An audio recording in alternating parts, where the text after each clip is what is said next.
Hi, everyone. I want to discuss an issue that I haven't seen raised elsewhere, and it's part of what I would consider the government's smear campaign against Kilmar Abrego Garcia. We've heard a lot of discussion about the government's allegation that he's a member of MS-13, even though the Department of Justice raised no evidence before the federal district court on that ground. But there's another aspect that I think is super important because it's different than anything I've seen done before by this administration. The bottom line up front is that the administration appears to have used the intelligence services of the DHS, Department of Homeland Security, to smear the man. Recently, they released a report which they refer to as a bombshell report in their own title, which is super unusual for a government agency ever to do something like that. It seems like it's more about performance, getting the clicks, and getting the media to repeat the word bombshell. In the bombshell report, they also released a press statement by an assistant secretary of DHS. Her name is Tricia McLaughlin, in which she says, quote, "The facts speak for themselves and they reek of human trafficking," end quote.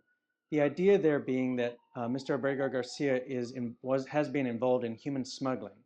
So then they release a report. It's also a report you never or hardly ever see released to the public from the Department of Homeland Security's intelligence services.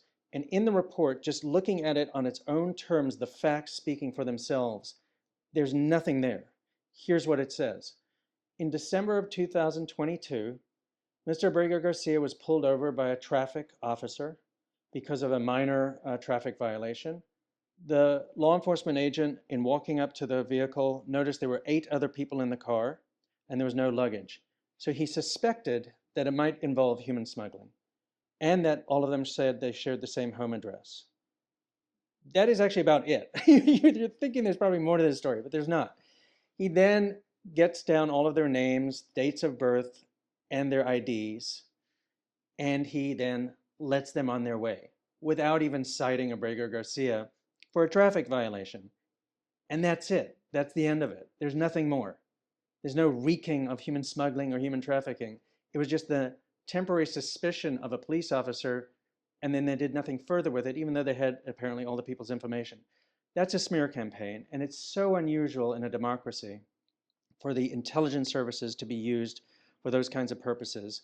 Studying this from political science and comparative law and politics, truly, this is the kind of tactic that you see in a tyranny or a tyrannical government, and also in what are called hybrid regimes, governments that are partially democratic and partially tyrannical.